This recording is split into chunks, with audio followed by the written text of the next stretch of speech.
يا مساء الفل، اخباركم ايه؟ يا رب تكون الامور تمام. كتير من السيدات اللي بتيجي تشتكي من تاخر الحمل بنطلب منها اشعه اسمها الاشعه بالصبغه. بيكون عندها تساؤلات كتير ومخاوف ناحيه الاشعه بالصبغه دي.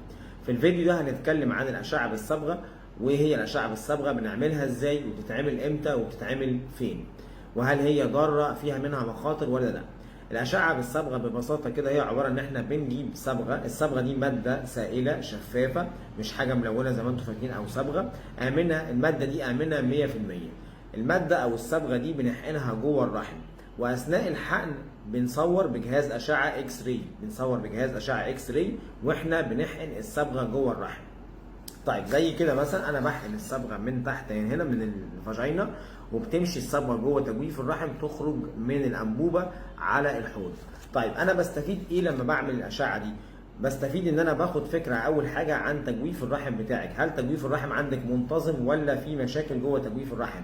هل في اورام ليفيه جوه الرحم او في اي مشاكل جوه التجويف؟ يبقى دي اول حاجه. تاني حاجه بشوف الانابيب بتاعتك سالكه ولا مسدوده، الانبوب قناه فالوب هل هي سالكه او ولا هي مسدوده، ولو في انسداد هل هو الانسداد ده قريب من الرحم ولا بعيد عن الرحم. الحاجه الثالثه الصبغه نفسها لما بتخرج من الانبوبه وبتتجمع جوه الحوض، هل هي متجمعه في حته معينه ولا منتشره بشكل كويس في الحوض.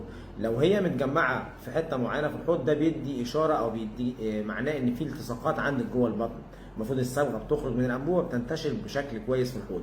يبقى انا باخد معلومات عن تجويف الرحم بتاعك، باخد معلومات هل الانابيب عندك سالكه ولا مسدوده، وبعرف هل في التصاقات ولا لا. كل دي معلومات بقدر اخدها من الاشعه بالصبغه. طيب بتتعمل امتى الاشعه بالصبغه؟ بيتعمل بعد انتهاء الدوره بيوم او 2 او 3. طب ليه الفتره دي يا دكتور؟ بعد انتهاء الدوره بيكون عنق الرحم مفتوح شويه، فبقدر احقن الصبغه بسهوله داخل تجويف الرحم وما بتكونش مؤلمه بشكل ما. تمام؟ بتتعمل فين؟ بنعملها في مراكز الاشعه، ما بتتعملش في عياده او في مكان او في مكان تاني، بتتعمل في مراكز الاشعه. طيب يا دكتور هل الاشعه دي مؤلمه او بتوجع ولا لا؟ لو جبت 10 سيدات ففي منهم 2 هيقول لك مؤلمه جدا جدا، وفي 2 هيقول لك كان الم بسيط. ما بينهم هتلاقي درجه الالم مختلفه، يعني درجه تحمل الالم بتختلف من واحده للتانيه. طب لو انت خايفه النهارده منها، في معظم المراكز دلوقتي بيعملوها ببنج، فبيديك اختيار هل انت عايزه الاشعه دي عادي ولا عايزاها بنج لو انت خايفه منها جدا جدا. الاشعه بالصبغه ملهاش مخاطر، الاشعه بالصبغه تصنف ان هي من الاشعاعات الامنه جدا جدا في الحمل، فوائدها كتير جدا جدا، بنستفيد منها بمعلومات كتيره جدا جدا.